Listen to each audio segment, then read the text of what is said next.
বেহেশতবাসীদের খিদমতের জন্য ৩ শ্রেণীর খাদেম থাকবে, যথা ফেরেশতা, হুর ও গিলমান।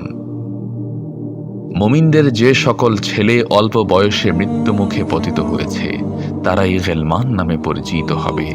এরা অপূর্ব সাজে সজ্জিত হয়ে বেহেশতীদের খিদমতের জন্য বেহেশতের সর্বত্র ইতস্তত ঘোরাফেরা করবে।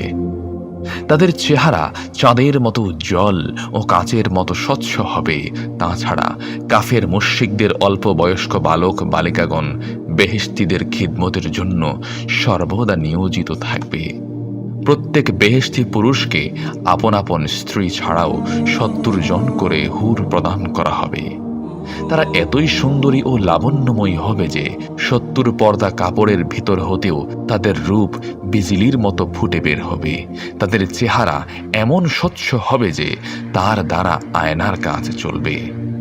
হুরদের প্রশংসা সম্বন্ধে আল্লাহ সুবহানাহু ওয়া তাআলা মহাগ্রন্থ আল কোরআন মাজিদে ঘোষণা করেছেন, বেহেশতীগণকে পুরস্কার স্বরূপ এমন অপরূপা সুন্দরী হুরগণ দান করা হবে যাদেরকে কখনো কোনো মানব বা জিন স্পর্শ করেনি, অথবা প্রত্যেক হুর এমন কুমারী হবে যে তারা তৎপূর্বে অন্য কোনো পুরুষের সংস্পর্শ লাভ করেনি এবং আপন আপন নির্দিষ্ট পুরুষ ব্যতীত অন্য কারো দিকে ফিরেও তাকাবে না। হুরদের রূপ লাবণ্য সম্বন্ধে হযরত রাসূল আকরাম সাল্লাল্লাহু আলাইহি ওয়াসাল্লাম বলেছেন, বেহেশতের হুরগণ এত অধিক সুন্দরী হবে যে তাদের চেহারা, বক্ষস্থল, হাঁটু প্রভৃতির তাদের স্বামীগণ স্বীয় অবয়ব সম্পূর্ণ সুস্পষ্ট রূপে দেখতে পাবে। যদি কোনো হুরের হাতের সামান্য অংশ আকাশ হতে দুনিয়ার দিকে বের করে ধরা হতো তবে তার উজ্জ্বলতায় সমগ্র পৃথিবী আলোকিত হয়ে যেত। হাদিস শরীফে বর্ণিত আছে, বেহেশতে এক প্রকার ফল হবে, বেহেশতীগণ যখন তা ভাঙবে তখন তা থেকে বিবিধ মূল্যবান বস্ত্রালঙ্কারে সজ্জিত অপূর্ব সুন্দরী কুমারী যুবতী বের হয়ে এসে সেই বেহেশতীর সেবায় আত্মনিয়োগ করবে।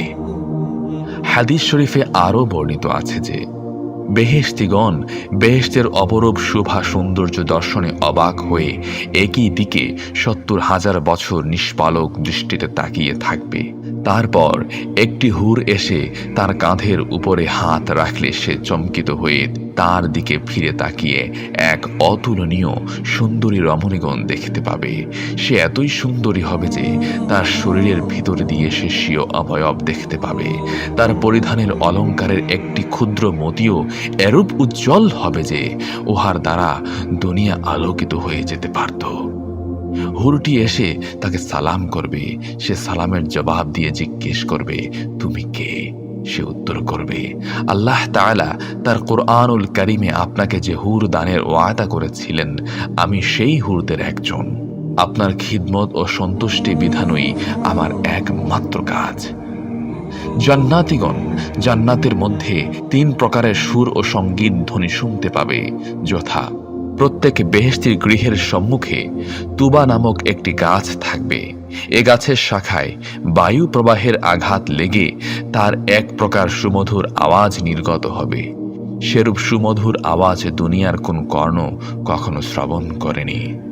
প্রত্যেক হুর স্বীয় স্বামীকে সুমধুর স্বরে গান গিয়ে শোনাবে।